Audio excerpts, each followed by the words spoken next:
ज्योतिबाच्या नावानं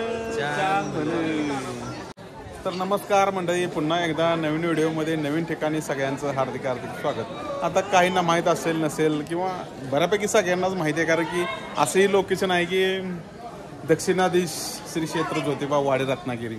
आणि आज पौर्णिमा पण आहे. चला म्हणलं आता 2-3 दिवस ड्युटी करून पौर्णिमा पण आहे ना, ते उद्या आणि मकर संक्रांती आहे येणार. उद्या आणि मकर संक्रांती आहे लागलीच.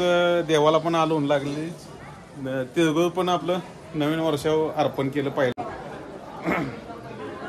वर्षाचा पहिला सण आणि मकर संक्रांती त्यामुळं. आणि तिळगुळ घ्या, गोड गोड बोला सगळ्यांनीच. चांगल्या कमेंट टाका. दरम्यान एक कंटिन्यू ट्रॅव्हल ब्लॉग असतोच. आता कसं आलो काय आलो ते एका शॉर्टमध्ये आपलं हाईच रेग्युलर. जरा 1-2-3 कामं पण होती कोल्हापुरात आणि 2-3 कामं पण कोल्हापुरातली केली. आता जाता जाताच म्हटलं देवाला जाऊया. तर काय आहे की मी ट्रॅव्हल ब्लॉगच करतो, कारण कंटिन्यू सगळ्यांना माहीतच आहे की आता किती ब्लॉग झालं. आणि 1-2-3 ब्लॉग मी केलेलंच. जरा व्हायचं एक डिवोर्सच्या बाबतीत केला आणि एक सामाजिक बांधिलकीच्या बाबतीत एक व्हिडिओ केलेला. तर निगेटिव्ह कमेंट्स पण आल्या की दुसरं काही बोलू नकोस असं तसं. तर आपलं प्रोफेशनच ते आहे की ट्रॅव्हलिंगचं. सहज एक बाबा सामाजिक बांधिलकी म्हणून मी ते व्हिडिओ बनवलेला. दरम्यान आता ट्रॅव्हलिंग ब्लॉग सोडून काय करत नाही 100%, कारण की आपलं पॅशनच ते आहे. आणि ड्रायव्हिंगसोबत पण नवीन ठिकाणी फिरायला होतं.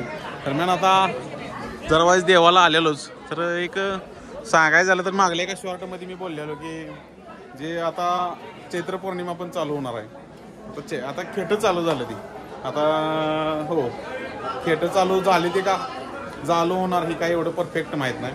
तर मागल्या एका शॉर्टमध्ये बोललेलोच, त्याला झालं जवळजवळ 7 ते 8 महिने की आपण जे नारळ फोडतो, नारळ अर्पण करतो देवाला.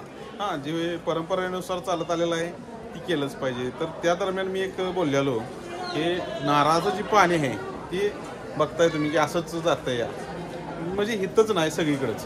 तर त्याला एक मी सांगितलेलं की चंचू पात्र टाईप, म्हणजे नारळ तिथं फोडायचा आणि ते जे पाणी आहे ते आपले जे सरकारी हॉस्पिटल आहे ती किंवा इतर ज्यांना खरंच गरज बनतो आहे ती, की असं आहे ते पाणी की नारळाचं पाणी म्हणजे एक प्रकारचं वरदानच आहे रुग्णांसाठी. लय मोठा फरक पडतो. मग तसं एखादं चंचूपात्र टाईप मी रिक्वेस्ट केलेली की हा व्हिडिओ की ट्रस्टींच्या पर्यंत पोचवा म्हणून. अजून तर काय तिथं बदल झाला आहे का नाही हे काय अजून बघितलेलं नाही. दरम्यान बघून तर येतो बाबा खरंच. आणि तुम्हाला दाखवतो की कसं आहे की माझी कॅपॅसिटी असती तर मी माझ्या स्वखर्चानंच मी दिला असतं. कारण की आपल्याला नातच आहे पहिल्यापासून, देवाचं याडच आहे मला पहिल्यापासून. म्हणजे लहानपणापासून वडिलांना पण होतं ना आम्हाला पण, सगळीकडे संपतो. दरम्यान आता प्रवासादरम्यान हे आमचे गाववाले अवधूत पोद्दार, म्हणजे एकेकाळचे जसं माझा काय भूतकाळ सगळ्यांनी बघितला आहे तसंच त्यांचं पण आहे. ते पण एकेकाळी ट्रक ओनर होते. कालांतरानं मग सगळा एसेप काढल्यावर जसं आम्ही केलं तसं त्यांनी पण केलं. आपलं बिगर भांडवली धंदा ड्रायव्हिंग 1 नंबर. दरम्यान त्यांना सोबत घेऊन आलो. चला जाऊन या. नमस्कार हो. जे मी तुम्हाला सांगणार आहे ते आता मंदिराला पूर्ण वळसं टाकून त्या साईडला आहे. हे बऱ्यापैकी सगळ्यांनाच माहीत असेल नसेल. आणि आता बघा सहलींचं प्रमाण खूप वाढलेलं आहे. मी मागल्या एका व्यवसायात बोललेलोच की व्यवसायाच्या ब्लॉगमध्ये बोललेलोच की प्रायव्हेट कंपन्यांना प्रायव्हेट ज्या बसेस आहेत त्यांना बऱ्यापैकी बंद केलेलं आहे. मागाशी मुलं होती, आता तरी काय दिसणं झाले. चला आता. आणि ही 2-3 अशी शिखरं आहे ती बघा. असं म्हणतात की देवाच्या दारात आलं की शिखराचं जरी दर्शन झालं तरी देवाचं दर्शन होतं. अशी एक जुन्यातल्या माणसांची म्हण आहे. या चैत्र पौर्णिमेला तर काही दर्शन गावत नाही. आज पौर्णिमा संपली 4 वाजताच. कितीला संपली मामा पौर्णिमा? मामांचं लक्ष नाही. असं ते चालायचं. 4लाच पौर्णिमा संपली. 3:56ला काहीतरी होती. काय दिवसभराच्या कामामुळं जरा लेट झालो आम्ही पोचायला. दरम्यान तुम्ही आपलं कळसाचं दर्शन घ्या. जे कसं आहे लोकलला आहे ते ठीकच आहे, पण कोण कुठून व्हिडिओ बघते काय सांगता येत नाही. त्यामुळं जरा झूम करतो आम्ही. ही मेन मंदिराचा कळस.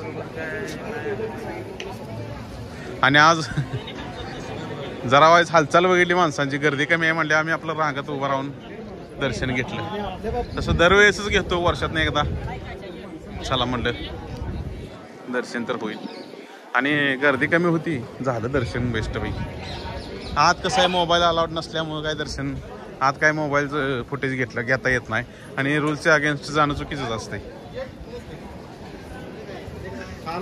आता जे मी म्हणतोय ते सगळ्यांना दाखवतो की आपलं माझं म्हणजे एक छोटासा विचार, येथे नारळ फोडून मिळतील. हो का हित आहे ते.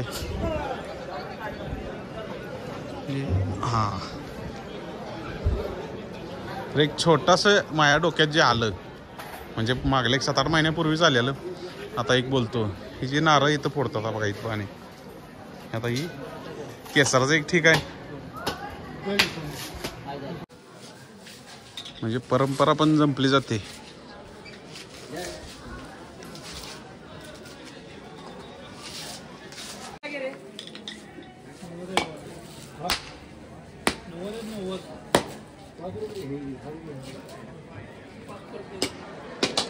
तर परंपरा पण जपली जाते आणि त्यासोबतच काय म्हणायचं म्हणजे पारंपरिकरित्या जी चालत आलेलं आहे ती पण जपलं जातं आहे. आणि एखाद्या हॉस्पिटलला म्हणा किंवा इतर ठिकाणी त्या पाण्याचा योग्य वापर होऊ शकतो असं मला तरी वाटतं. एक माझ्या मनात जे आलं ते मी बोलून दाखवलं. मागल्या एका शॉर्टमध्ये तसं मागल्या एका शॉर्टमध्ये सांगितलेलंच की तसं एखादं चंचूपात्र टाईप तिथे एखादं भांडं करावं. तर थांबतो इथेच. पुन्हा एकदा नवीन वर्षाच्या आणि मकर संक्रांतीच्या सगळ्यांनाच हार्दिक शुभेच्छा. भेटूया नेक्स्ट ब्लॉगमध्ये. धन्यवाद.